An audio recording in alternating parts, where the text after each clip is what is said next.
Lately, I've been spending most of my days right here at home.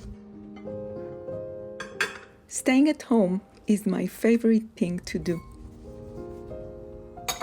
There is something so peaceful, for me at least, about staying in, whether I'm cleaning, cooking, tidying little corners, spending time in my craft room, or just fluffing my nest, wandering from room to room. It's in these quiet moments that I feel most grounded. Home is where I feel most like myself. In today's video, I'm sharing a few cozy at-home days. Welcome and welcome back. I'm Moran, sharing gentle moments of daily life here in Israel. I hope this video brings a bit of calm to your day. Today I'm planning to spend most of my day editing the first video from our UK trip. So before I sit down to work, I want to make sure we have something nourishing ready on time for lunch.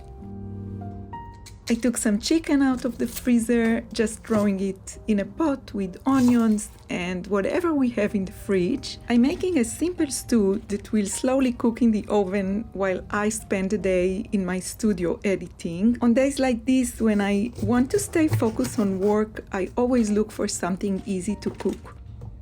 We always keep mushrooms, tomatoes and bell peppers at home. And today I also have leeks to add to the pot, and of course those homemade veggie cubes that deepen all the flavors as it cooks. And now I mix tomato paste with salt and garlic paste, then stir in some boiling water and pour it over everything.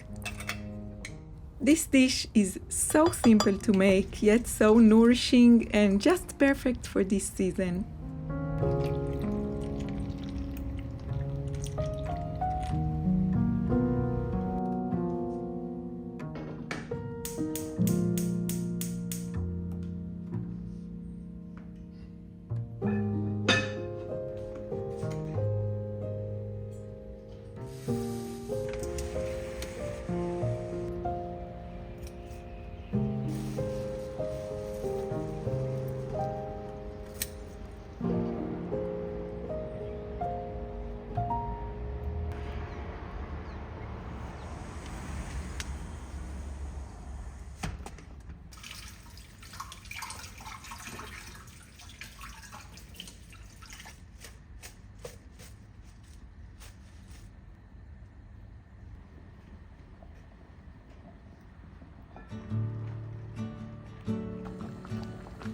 A few weeks ago, Eyal planted parsley and cilantro in our little kitchen herb pots. They have been thriving here, facing the southern light, and become so handy here in the kitchen.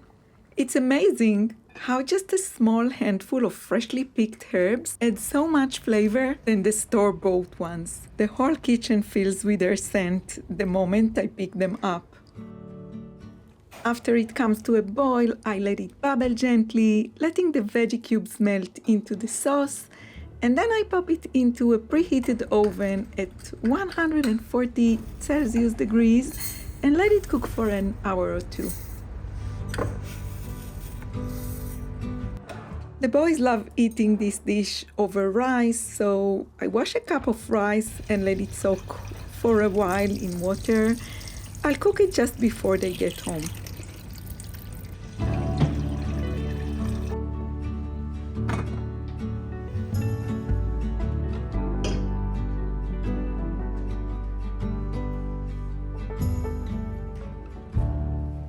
And now that lunch is done and checked off the list, I can sit down to edit with a calm and clear mind.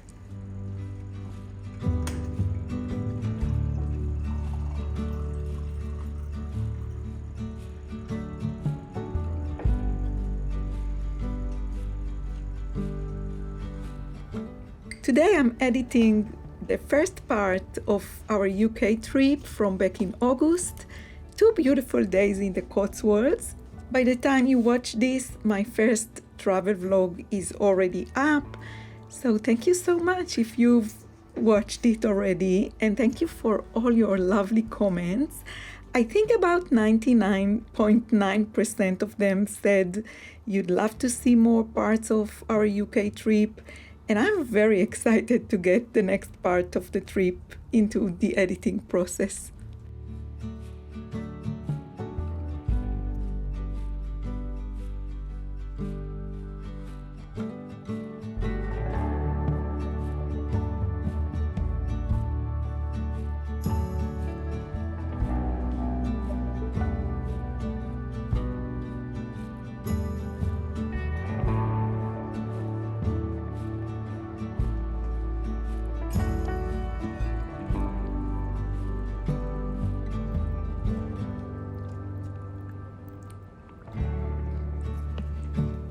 After about an hour or so, lunch looks almost ready. It just needs a little more time in the oven.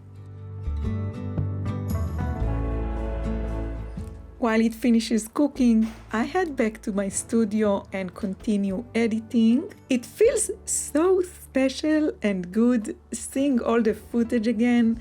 Rewatching and editing, it feels a bit like visiting there once more. Gives me another opportunity to visit the Cotswolds, and that makes me very happy.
November is here, and though it's still pretty warm here in Israel, especially during the day. The mornings and evenings are a bit cooler, but those early mornings have started to feel a little chilly, that moment right before waking up.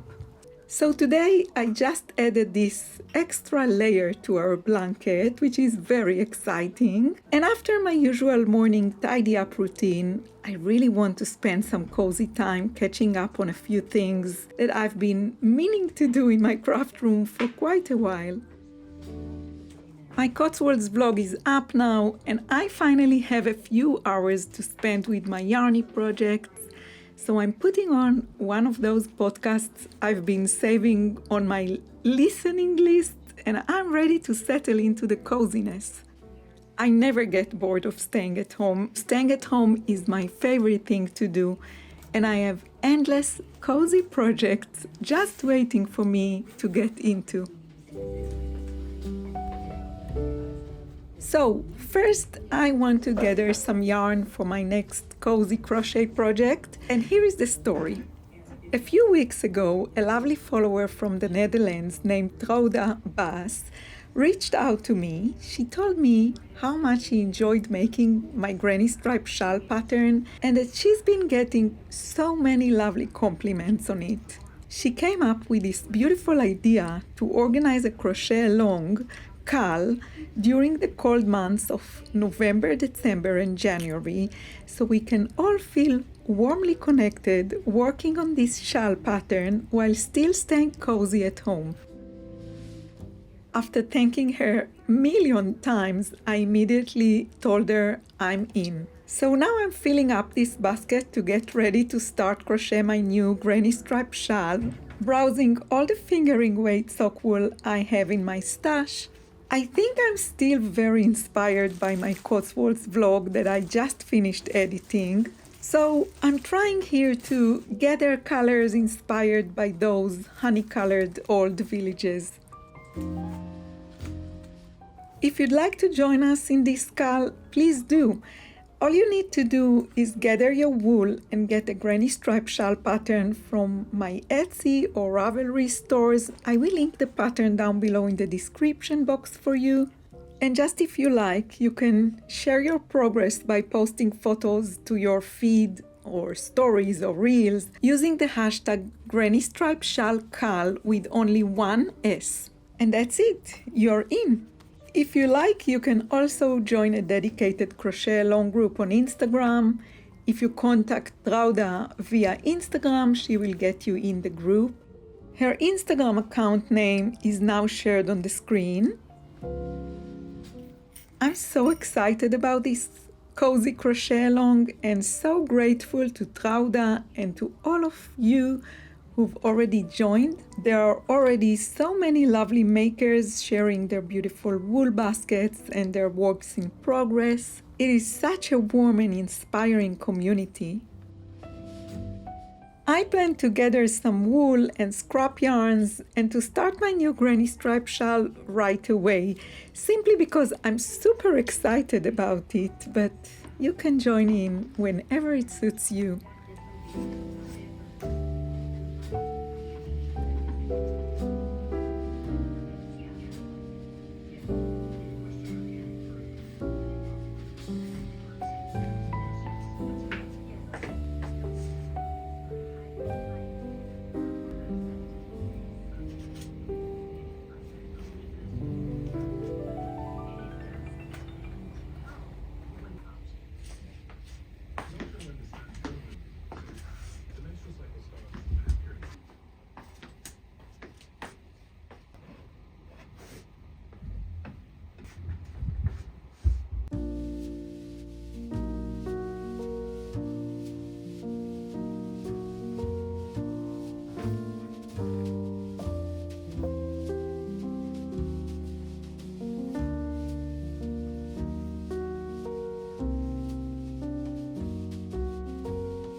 My yarn basket is ready, and I can now move on to the next cozy project here.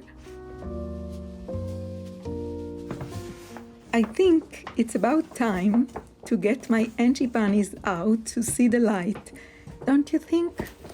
I really don't know why I waited so long, but these crochet bunnies need to be part of my studio decoration. My craft room needs a bit more work, and I hope to get to it soon. But until then, I just need my bunnies out in the light, keeping me company here in my happy place. After all, Angie Bunny was one of my very first stuffed animal patterns and one of the best-selling ones on Etsy. It's such an important step in my journey as a pattern designer. Yes, they did get a little damaged during the water issues in my old rooftop studio, and they have seen better days, but I still love them all, with their cute little outfits and sweet little faces. I feel for them and I want them to be part of my studio. I'm trying to organize them on the shelf above my desk in the same order they appear in the picture of the pattern bundle on Etsy, and also find place on this shelf unit for Bono Bunny and for my new tiny bunnies I purchased in Bibury in the Cotswolds.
Bye.